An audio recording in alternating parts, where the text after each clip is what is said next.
श्री सीतारामचंद्राभ्या नमः। रामायण बालकांड 57 श्लोक 1 से 11। पराजय के बाद विश्वामित्र ने किया ब्रह्मतेज का संकल्प। सत्यं शिवम सुंदरम श्री राम। श्रीमद् वाल्मीकि रामायण। श्री सहित दिनकर बंसभूषण काम बहु छवि सोहई। नव अंबुधर बरगात अंबरपीत सुर मन मोहई।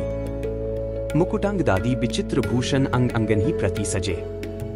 अंभोज नयन विशाल उर्भुज धन्य नर निरखंती जे। जय श्री राम। क्या आपने कभी सोचा है एक क्रोधी राजर्षि भी ब्रह्मर्षि बन सकता है?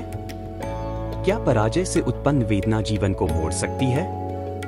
आइए जानते हैं आज की अद्भुत कथा वाल्मीकि रामायण बालकांड सर्ग 57 श्लोक 1 से 11 तक। स्वागत है आपका हमारे चैनल पर, जहां रामायण के हर श्लोक में छुपा है आत्मविकास का अमृत।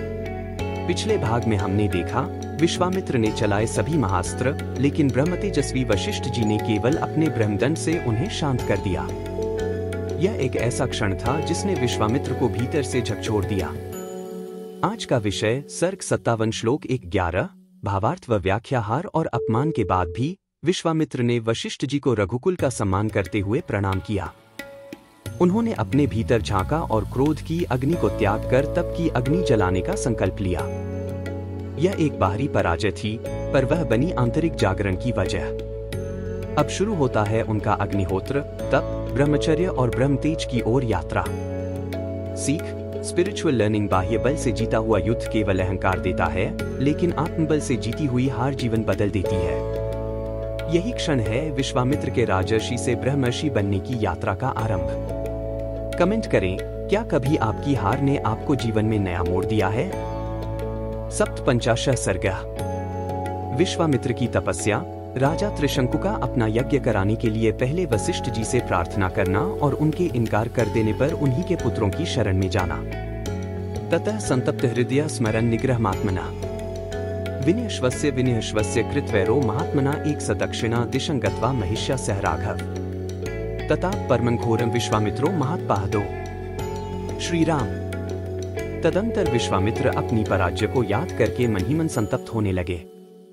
महात्मा वशिष्ठ के साथ वैर बांधकर महातपस्वी विश्वामित्र बारंबार लंबी सांस खींचते हुए अपनी रानी के साथ दक्षिण दिशा में जाकर अत्यंत उत्कृष्ट एवं भयंकर तपस्या करने लगे। 1 से 2। फलमूलाश्नो दान्तश्चचार परम तपः। अथास्य जगिरे पुत्राः सत्य धर्म प्रायणाः 3 हविष्पंदो मधुष्पंदो दृढ़नेत्रो महारथः। वहां मन और इंद्रियों को वश में करके वे फलमूल का आहार करते तथा उत्तम तपस्या में लगे रहते थे। वहीं उनके हविष्पंद, मधुष्पंद, दृढ़नेत्र और महारथ नामक 4 पुत्र उत्पन्न हुए, जो सत्य और धर्म में तत्पर रहने वाले थे। 3.5 पूर्णे वर्ष ससरेतु ब्रह्मा लोक पितामह 4 अब्रवीन मधुरन वाक्यम विश्वामित्रन तपोधन। जिता राजर्षिलोकास्ते तपसा कुशिकात्मज 5 अनेन तपसा त्वाहि राजर्षिरिति विद्महे। 1000 वर्ष पूरे हो जाने पर लोक पितामह ब्रह्मा जी ने तपस्या के धनी विश्वामित्र को दर्शन देकर मधुर वाणी में कहा, कुशिकंदन, तुमने तपस्या के द्वारा राजर्षियों के लोकों पर विजय पाई है।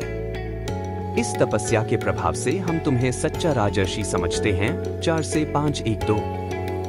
एव मुक्त्वा महातेजा जगाम सह दैवतयः क्षेत्र विष्टुपम ब्रह्मलोकन लोकाना परमेश्वरः। यह कहकर संपूर्ण लोकों के स्वामी ब्रह्मा जी देवताओं के साथ स्वर्गलोक होते हुए ब्रह्मलोक को चले गए। 6 1-2।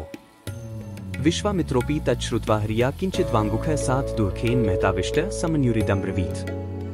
तपश्च सुमहत् तप्तं राजर्षिरिति मा विदुः 8 देवाः सर्षिगणाः सर्वे नास्ति मन्ये तपः फलम्। उनकी बात सुनकर विश्वामित्र का मुख लज्जा से कुछ झुक गया। वे बड़े दुख से व्यथित हो दीनतापूर्वक मन ही मन यूं कहने लगे, हो मैंने इतना बड़ा तप किया तो भी ऋषियों सहित संपूर्ण देवता मुझे राजर्षि ही समझते हैं। मालूम होता है इस तपस्या का कोई फल नहीं हुआ। 7 से 8 आधा। एवं निश्चित्य मनसा भूय एव महत्पाः 9 तपश्चचार धर्मात्मा काकुत्स्थ परमात्मवान। श्री राम। मन में ऐसा सोचकर अपने मन को वश में रखने वाले महत्पस्वी धर्मात्मा विश्वामित्र पुनः भारी तपस्या में लग गए। 9.5 एतस्मिन्नेव काले तु सत्यवादी जितेंद्रियः 10 त्रिशंकुरिति विख्यात इक्ष्वाकुकुल। इसी समय इक्ष्वाकुकुल की कीर्ति बढ़ाने वाले एक सत्यवादी और जितेंद्रिय राजा राज्य करते थे। उनका नाम था त्रिशंकु। 10.5 तस्य बुद्ध्या समुत्पन्ना यजेमिति राघव 11 गच्छेयं स्वश्रीरेण देवताना परांगतिम। रघुनंदन, उनके मन में यह विचार हुआ कि मैं ऐसा कोई यज्ञ करूं जिससे अपने इस शरीर के साथ ही देवताओं की परम गति स्वर्गलोक को जा पहुंचूं। कल के भाग सर्ग 57 श्लोक 12-22 में जानिए विश्वामित्र ने कैसे प्रारंभ की कठोर तपस्या और कैसे ब्रह्मलोक तक को कर दिया चकित। अगर आज की कथा ने आपको आत्मबल और परिवर्तन की शक्ति से प्रेरित किया हो तो लाइक करें, सब्सक्राइब करें और कमेंट में लिखें, मैं भी भीतर के क्रोध को ब्रह्मतेज में बदलने का प्रयास करूंगा। जय श्री राम। पराजय से तप की ओर बढ़ते विश्वामित्र को श्रद्धा नमन। बार बार बर मागो हर्षी देहो श्रीरंग, पद सरोज अनपाइनी भक्ति सदा सत्संग। कथा विसर्जन होत है, सुनो वीर हनुमान, जो जन जंग से आए हैं सो तंग कर ही बयान। बोलो सियावर रामचंद्र जी की जय, राम भक्त हनुमान जी की जय, उमापति महादेव जी की जय। मंगल भवन अमंगलहारी, द्रवहु सुतसरथ अजिर बिहारी। दीन दयाल बिरिदु संभारी, हरहु नाथ मम संकट भारी। जय सिया राम, जय जय सिया राम।